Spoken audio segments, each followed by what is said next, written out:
हमने पहले भी छठी का दूध याद दिलाया है और जब जब भी हम खेतड़ी में आए हैं तो मैं गारंटी से दावे से कह सकता हूँ, आप पीछे का इतिहास उठा लीजिए, इस खेतड़ी प्रशासन का हमारा कोई नक्षत्र है क्या? जब जब भी हम आते हैं तो यहाँ से इस पुलिस कार हमारा दो दो हाथ हुए हैं और उसमें तो क्या हमारे जनजाति समाज के ऊपर आज भी अत्याचार हो रहा है? आजाद भारत में अत्याचार हो रहा है, ये हमें बर्दाश्त नहीं। अब हमें ईंट का जवाब पत्थर से देने में सक्षम है। मरना भी जानते हैं, सिर गिनाना भी जानते हैं और मारना भी जानते हैं। हमारे साथ में ये अत्याचार और अन्याय हुई है तो उसके जवाब में हम 1 करोड़ रुपए की आर्थिक सहायता मांग रहे हैं उस पर। उसी इंजाम है कि जो गुआर की चोरी की उसने, जो उस रात वो जो मेरे पास में था कि उसने चोरी की नहीं। जब बोले फुटेज है कि फुटेज मेरे पास दिखाओ, मेरे को दिखाओ, लेकिन फुटेज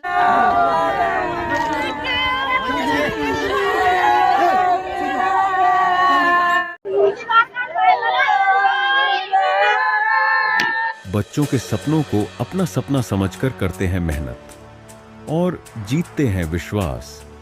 हिंदुस्तान के टॉप कोचिंग्स के एचओडीज न केवल क्लास लेते हैं बल्कि बच्चों के डाउट भी क्लियर करते हैं।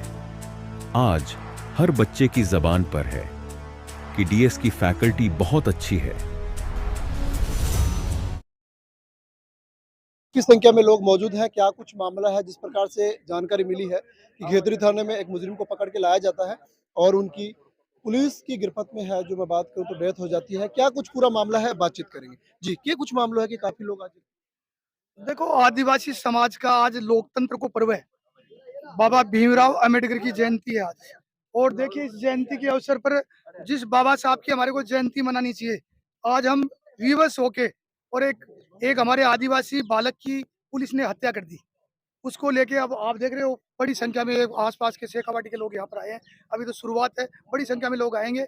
इसमें क्या है कि सच्चाई ये है कि 6 अप्रैल को नयाबास गांव से पप्पू मीणा को पुलिस ने उठाया था और उसको 4-5 दिन को तो थाने ही लेके आए।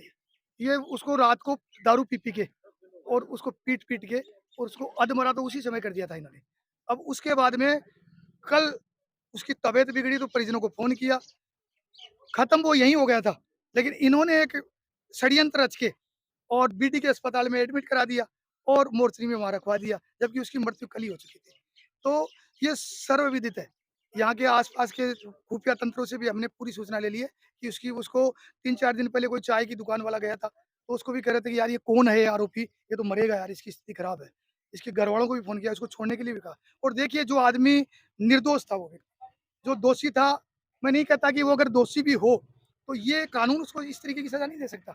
उसमें जो मुख्य आरोपी था उसको तो जेसी कर दिया पीसी लेके, और ये जो आरोपी था, अगर ये आरोपी दोषी था तो इसे 2.5 लाख रुपए क्यों मांगे इसको बरी करने के? किसने मांगे? 2.5 लाख रुपए बाकायदा पुलिस ने मांगे, जिसका मेरे पास प्रत्यक्ष प्रमाण है। सीआई ने मांगे थे हमारे से। आप कौन हो? एक तो मेरा आदमी है दीपक, दीपक। दीपक की मैं वाइफ हूँ। एक पप्पू मीणा है। दोनों को, दीपक को तो उठा के लेके आए थे 4 तारीख को जी। और एक पप्पू को उठा के लेके आए थे 6 तारीख को। अच्छा, आपके पति को भी मतलब चोरी के मामले में? चोरी का इंजाम, उसी इंजाम है कि जो गुआर की चोरी की उसने, जो उस रात वो जो मेरे पास में था कि उसने चोरी की नहीं। जब बोले फुटेज है कि फुटेज मेरे पास दिखाओ, मेरे को दिखाओ, लेकिन फुटेज उसने नहीं दिखाई मेरे को। ये बोले कि आप तो पहले तो बोले 1.5 लाख रुपए लेके आओ, हम राजीनामा करवा देंगे आपके। फिर बोले ठीक है, हम 1.5 लाख रुपए की व्यवस्था करें। फिर वो बोले कि आप 2 लाख लेके आओ, तो हम 2 लाख रुपए लेके सोमवार को यहाँ आए। तो यहाँ एक तो भरत जी ने और दिनेश जी स्पेशल टीम से और सीआई साहब, ये तीनों ने हमें ऑफिस में बुलाए और दीपक से मिलवाए। और दीपक ने ये बोला कि जिसके जहाँ अगर कोई वारदात हुई है, बोला हमने नहीं की। मेरे 6 साल का लड़का है, उसके सर के ऊपर हाथ धर के बोला कि मैंने वारदात नहीं करी, कोई गुआर की चोरी। हमारा झूठा इंजाम लगाया जा रहा है ये। बोले पप्पू का रबर, बोले 3 बंदे का नाम है। तो बोले 3 बंदों ने तो कोई काम किया ही नहीं। वो पप्पू अपने घर था अपनी बहन के, और दीपक मेरे साथ है लाखा में। हम लाखा में रहते, हम लव मैरिज करे थे। हम 2023 से साथ ही रह रहे थे। एक दिन भी दीपक कहीं नहीं गया, मेरे पास ही था। तो दीपक जहाँ जाता था मेरे को बता को जाता था।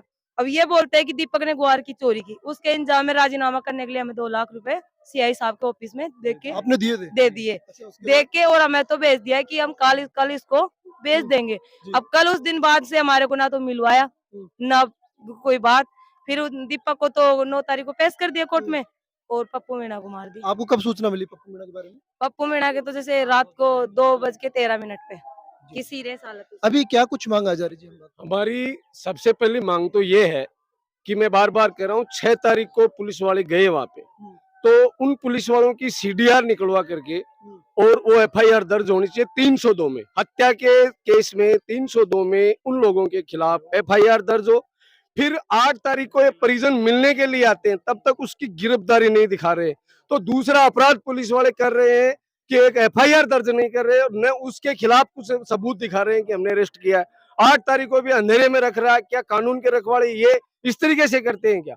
उसके बाद ये उन लोगों पे भी एफआईआर दर्ज होनी चाहिए। मेरा कहना है 302 में एफआईआर दर्ज कर और उनको गिरफ्तार करके और हमें दिखा देंगे। पहली मांग हमारी ये है। दूसरी मांग हमारी ये है कि ये जो खत्म हो गया पप्पू मीणा, उसका पोस्टमार्टम मेडिकल बोर्ड के द्वारा, डिस्ट्रिक्ट लेवल के बड़े डॉक्टरों के द्वारा मेडिकल बोर्ड गठित करके और उसका पोस्टमार्टम हम करवाएंगे। तीसरा पॉइंट हमारा ये है कि भरा पूरा परिवार, वो 28 साल का नौजवान था और वो भरा पूरा परिवार छोड़ के गया, उसको उसके साथ में अत्याचार हुआ है। भरा पूरा परिवार छोड़ के गया, उसको उसके साथ में अत्याचार हुआ है। हमारे साथ में ये अत्याचार और अन्याय हुई है, तो उसके जवाब में हम 1 करोड़ रुपए की आर्थिक सहायता मांग रहे हैं उस परिवार के लिए। चौथा पॉइंट हमारा ये है कि वो छोटे छोटे बच्चे छोड़ के गया है, कौन संभालेगा? उसके परिवार में से एक परिजन को सरकारी नौकरी। ये 4 मांग हमारी है और ये 4 मांग मान लेंगे तो हम हमारे घर चले जाएंगे, वरना ये आंदोलन गढ़साना से भी बड़ा होगा, जयपुर में किसान आंदोलन से भी बड़ा होगा, क्योंकि हमारे 3 लोग पुलिस ने मार दिए। आजाद भारत में अत्याचार हो रहा है, ये हमें बर्दाश्त नहीं। अब हमें ईंट का जवाब पत्थर से देने में सक्षम है। मरना भी जानते हैं, सिर गिनाना भी जानते हैं और मारना भी जानते हैं। बस यही करना। लेकिन घबराने की कोई बात नहीं है। देखिए मैं बता दूं, ये आदिवासी समाज सर्व समाज के काम आता है। आप देखते होंगे राजस्थान में, चाहे ब्राह्मण के साथ में हो, चाहे राजपूत के साथ में हो, चाहे जांगड़ी के साथ में हो, हर कौम को साथ लेके चलने वाले लोग हम। और आज तक का हमारा रिकॉर्ड है, आप मीडिया इस बात का रूबरू है कि जिस आंदोलन के अंदर हम बैठे हैं ना, उस आंदोलन के अंदर हमारे को ईंट भी बजानी आती है और चक्री भी चलाना आता है। हम चक्री में फंसना जानते हैं तो निकलना भी जानते हैं। इसी खेतड़ी प्रशासन को हम पीछे का इतिहास उठा लीजिए। इस खेतड़ी प्रशासन का हमारा कोई नक्षत्र है क्या? जब जब भी हम आते हैं तो यहाँ से इस पुलिस कार हमारा 2-2 हाथ हुए हैं और उसमें पहले भी सस्पेंड हुए हैं, पहले भी लाइन हाजिर हो चुकी है बहुत सारे। अब की बार जो हमारे साथ में हुआ है उसका हमें प्रत्यक्ष में प्रमाण की जरूरत नहीं पड़ती। राजस्थान के अंदर एक बहुत बड़ा कांड हुआ था, आनंद पाल सिंह का नाम आपने सबने सुना है।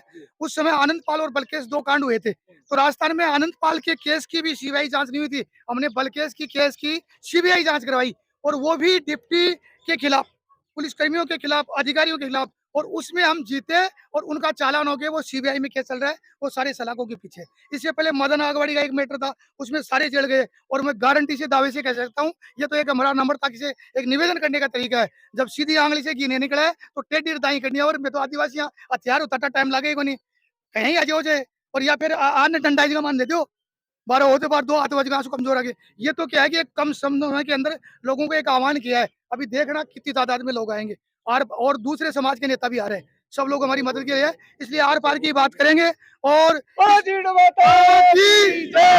मीणा समाज, सर्व समाज, सर्व